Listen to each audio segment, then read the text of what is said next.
Hello guys, in this video I will share with you how to force close applications on a Windows 11 laptop. But you can also try this method on a Windows 10 laptop. This method is very useful if one of the applications on your laptop has an error and won't close. The first step, right-click on the taskbar to display the task manager. If the taskbar appears, you can immediately click to see the applications that are currently running.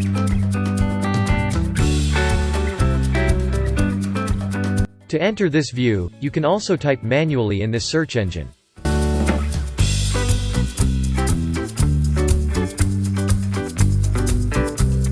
Please select one of the applications that you want to force close. Do the same as I did.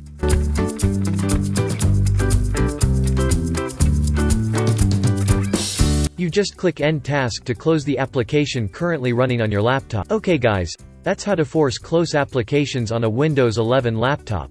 I hope you like this video.